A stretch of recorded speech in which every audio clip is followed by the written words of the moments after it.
Il-General Workers Union ilha snin titlob li ħaddiema jkunu reġistrati taħt aġenzija jew taħt fera fl-ITC biex min ikollu bżonn xogħol iħaddem b'mod regolarizzat.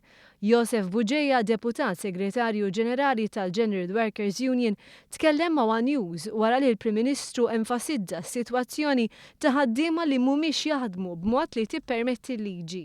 Jibżaw jitkellmu għax jgħidulhom li jekk jitkellmu ma jħallsuhomx. Allura aħna ġast nisimgħu biċċiet żgħar jew meta jitkellmuna jgħidu nisma' tajdux min, tajċek, jista' jagħmel li hekk, però tikxifnix għax inkella ma jerġax iqabbadni u ma toħroġ il-kelma allura ħadd ma jerġa' jersaq lejja.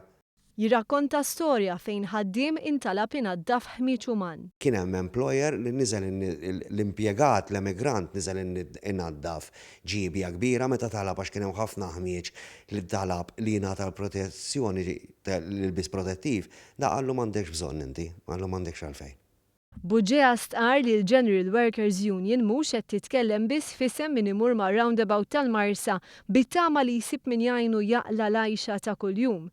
Iżda wkoll fuq persuni li jiġu minn imkejjen oħra tad-dinja li mhux ta' karna ġon skura u li jitħadmu pereżempju f'ċertu nightclubs jew stabilimenti tal-ikel. Kenna każijiet fejn kidum xhur biex jieħu l-paga sħiħa tiegħu u ħada xi ġilidna magħna. Buġeja jemmen li s-sitwazzjoni hija detrimentali anke l-ħaddiema Maltin. Ħafna employers meta jkun hemm ħaddiema Maltin li jikkomplejnjaw fuq il-kundizzjonijiet tax-xogħol, jgħidulhom it-tweġiba bħalkom itilqu minn ma jogħġbux jitlaq għax bħalkom hawn min oħra li nista' nġib mill-Marsa. Għalhekk regolarizzazzjoni ta' ħaddiema irregolari sarraf benefiċċji għas-soċjetà kollha kemm għall-Maltin u anke għal min jgħix f'Malta.